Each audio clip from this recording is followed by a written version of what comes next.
First reading this morning is from Ephesians chapter 3, verses 14 to 21.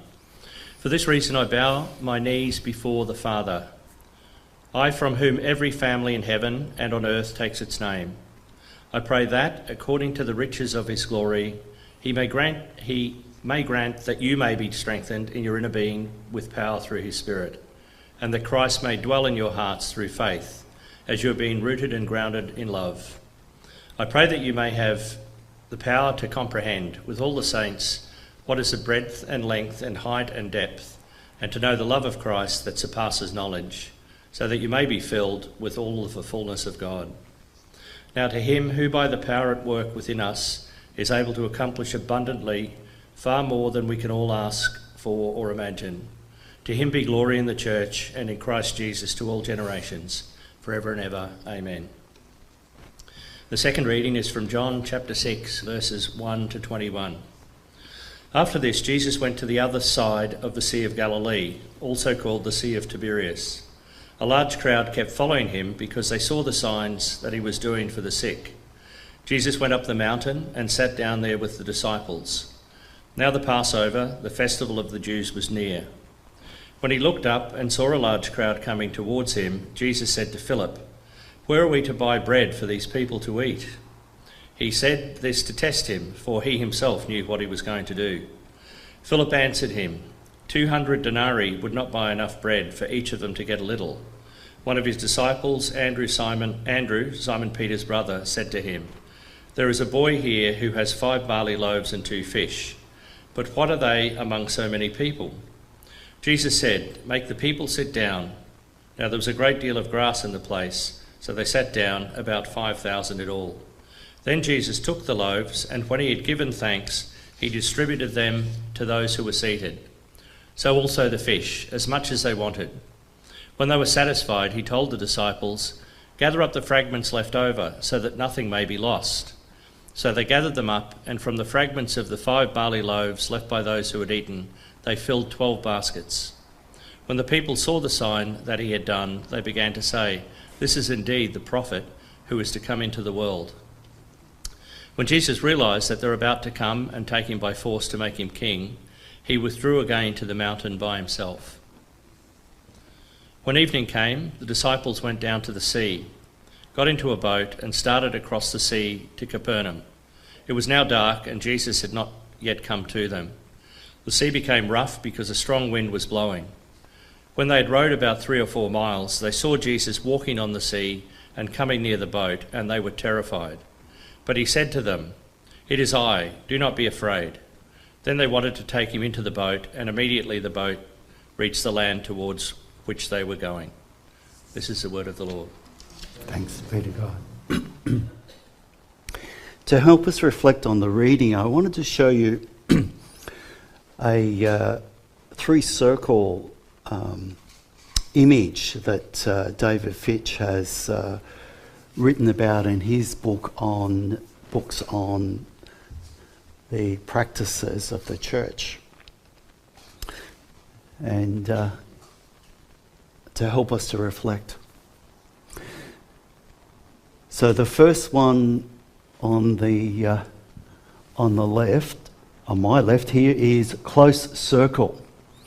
And that's about what we will do next Sunday when we share together in communion.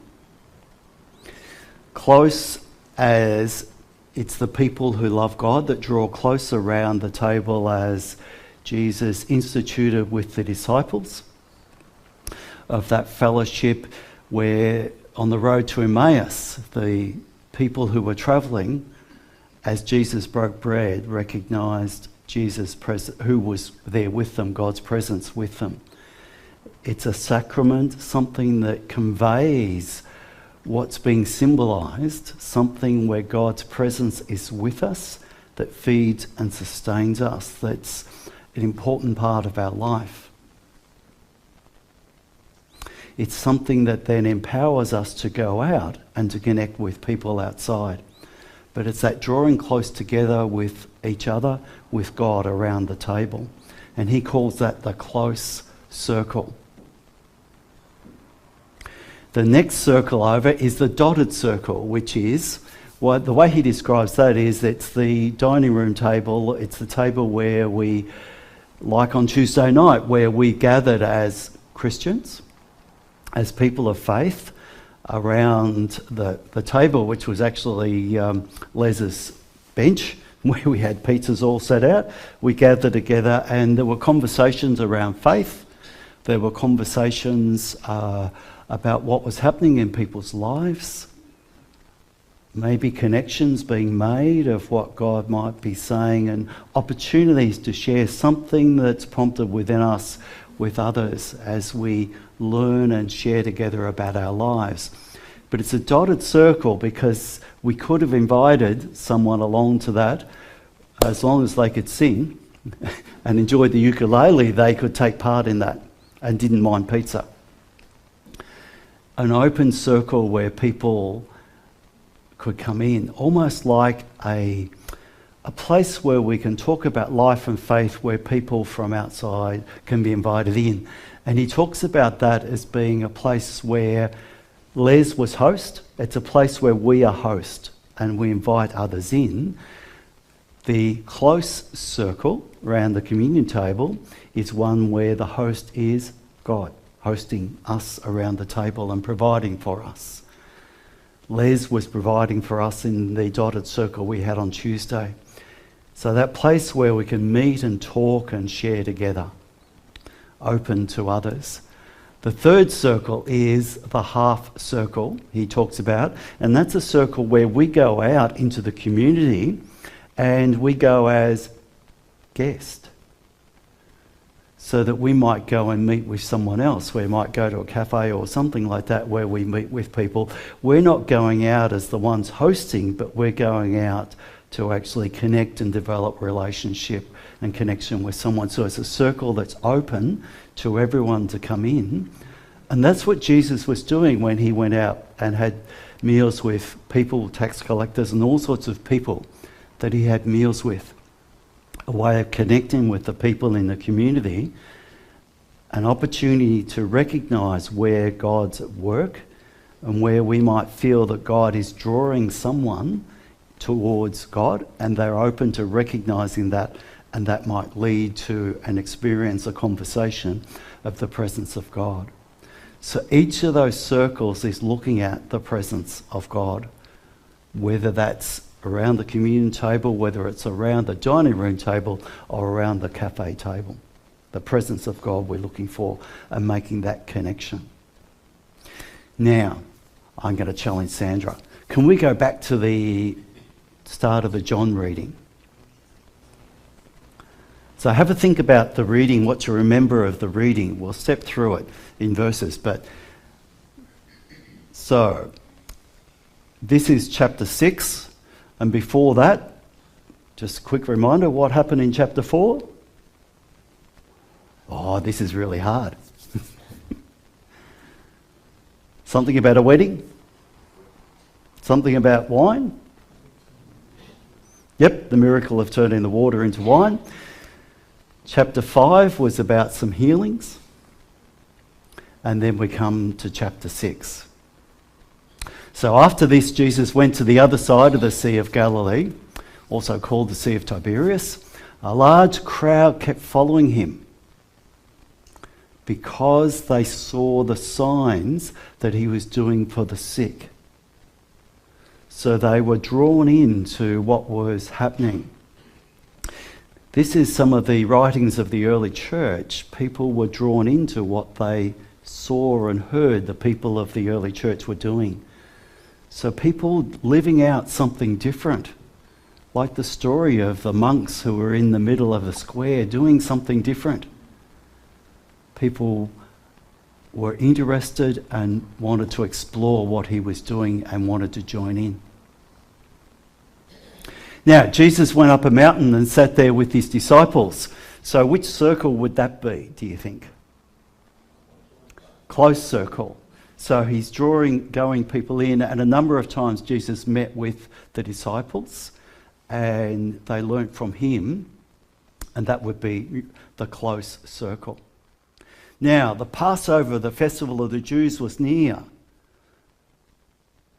Passover was when everyone should go to? Yep, to Jerusalem, to the temple, because that was celebrating what God had done.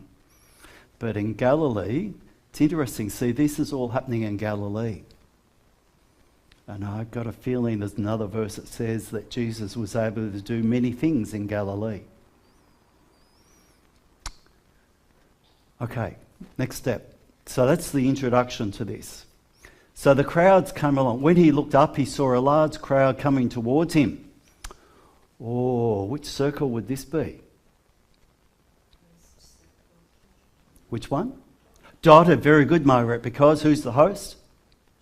Jesus and the disciples, as we read. Jesus invites the disciples to be part of that. So when he looked up, he saw a large crowd coming towards him. Jesus said to Philip, so we like sometimes to tell people what to do.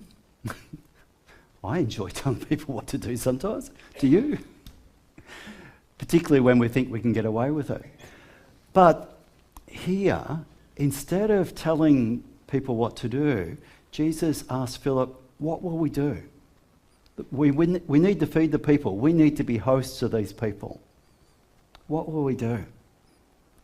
How often have we seen an opportunity maybe to do something for others and thought, nah, we couldn't do that.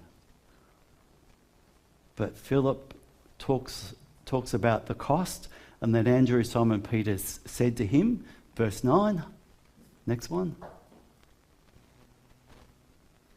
There's a boy here with 5 barley loaves and 2 fish. But it's not enough to make a difference with all these people. So Jesus said, make the people sit down. A lot of grass, so they sat down, about 5,000 in all.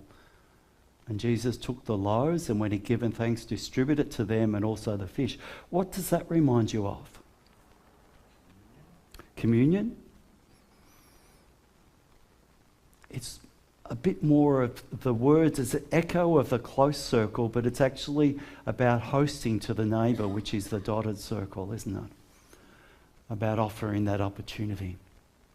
And when they were satisfied, Jesus told his disciples, gather up the fragments left over so that nothing may be lost. How many baskets? 12. Why would there be 12 baskets? Number of disciples. How many tribes of Israel were there?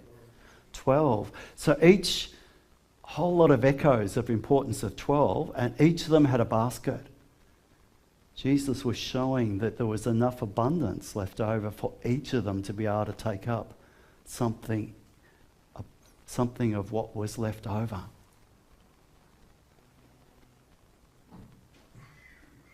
Now, when the people saw the sign that what he had done, they began to say, this is indeed the prophet who has come into the world.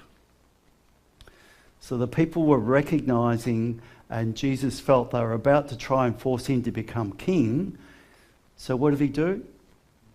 He withdrew again to the mountain by himself. He recognized that they didn't fully understand the story, the experience that they had had. Because they were seeing that this is someone who will provide for us. They were caught up in the sign and the miracle. They came looking for the signs because Jesus had healed people. They were looking for what could be done for them, what was provided for them. What was Jesus offering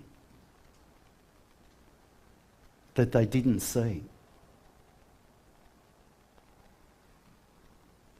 What was being offered?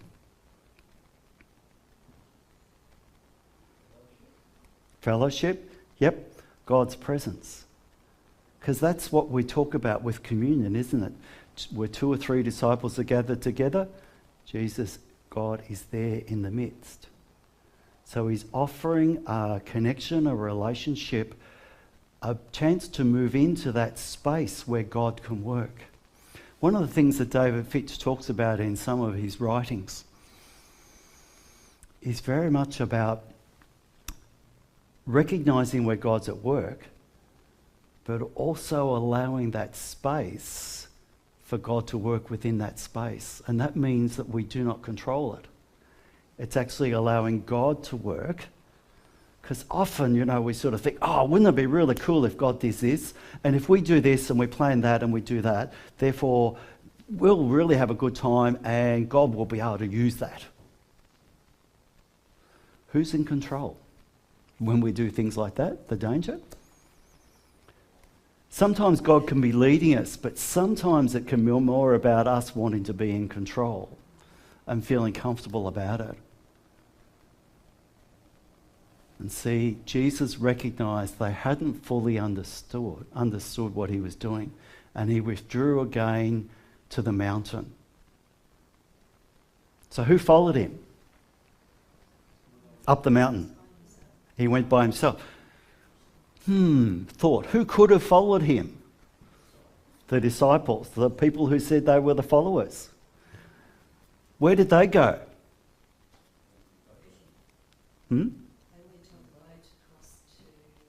Yeah, they didn't follow him. They went and did something else, didn't they? Be interesting to reflect. Why did they not follow Jesus when Jesus withdrew?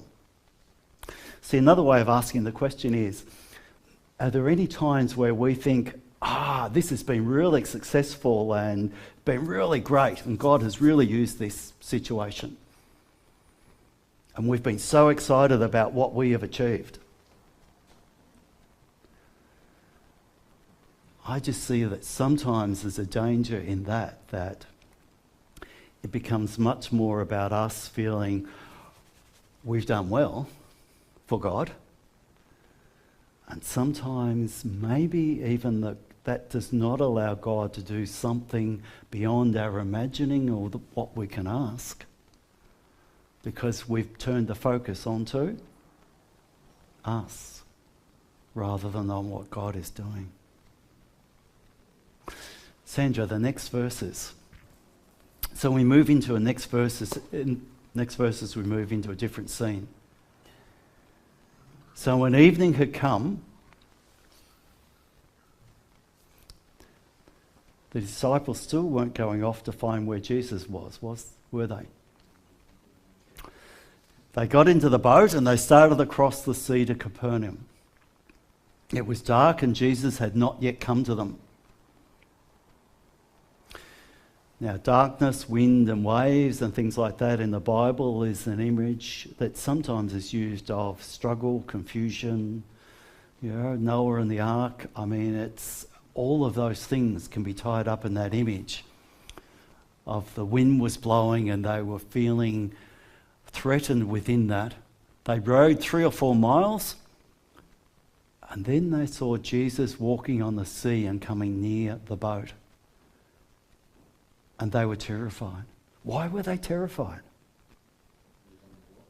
It's very weird to see what someone walking on the water? Yep. What else could have been going through their mind? Yep. Understanding what's going on? Yep. The other thing that I thought of as we were thinking about the passage was, for people who really like to do the right thing, I wonder if they thought they'd done the right thing. Whether they were sitting in the boat thinking, is Jesus going to be pleased with us? As Jesus comes to... Are we feeling a little guilty or a little bit, is there a little bit of anxiousness coming in the midst of this? But see, Jesus didn't berate them for what they were feeling. The next verse is, Sandra. He said to them, "It is I, do not be afraid."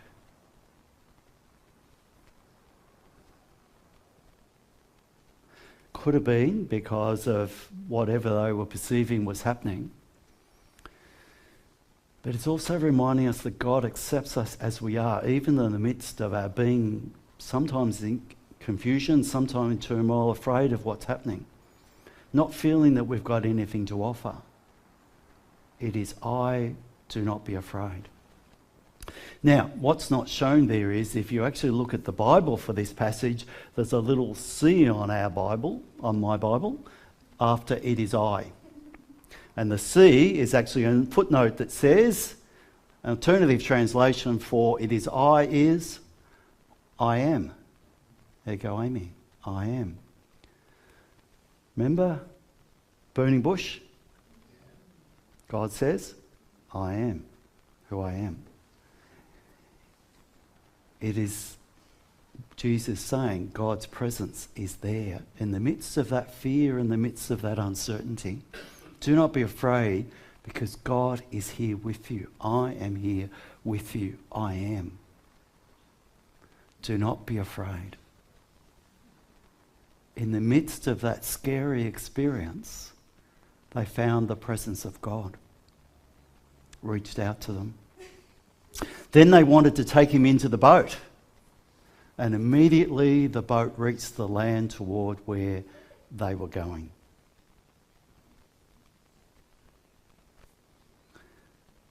As soon as Jesus had come onto the boat, they reached where they were going. Now, there might be a theme slide after that. Is there, Sandra?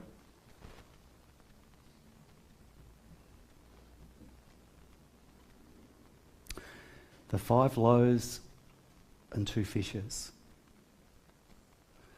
The reading from Ephesians about God doing far more than what we can either ask or imagine.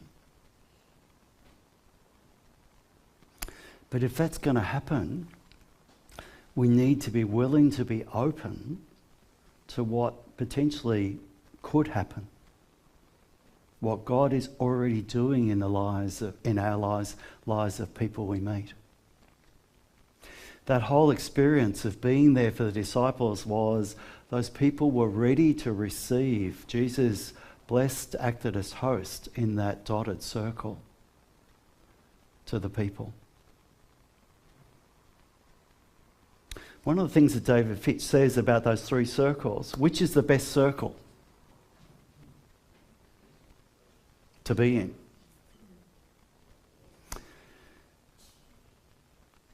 It's actually all of them are important. Because what he says that if we just stay in the close circle, the communion one, if we just stay in the close circle,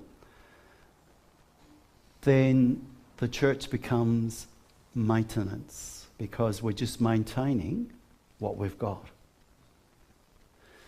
What he says, if we spend all of our time out in the half-open circle, we do not get nourished by the sacrament of the close circle. We need the feeding as well as we need to be out there exploring what God is doing.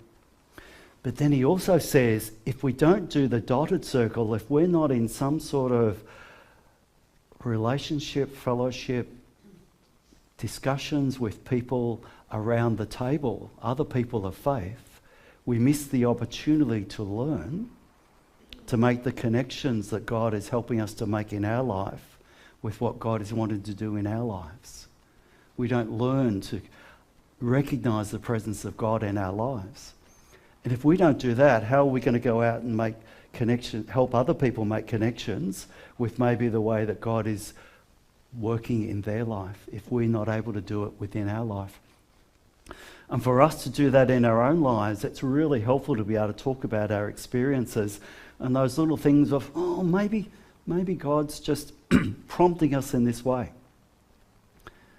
As we talk, as we vocalise that, it actually helps us, and the response of others can help us to learn and reflect on what God is wanting us to do. Each of the circles are important. Each of them is a way of recognising God's presence and being open to what God is wanting to do, is offering to do.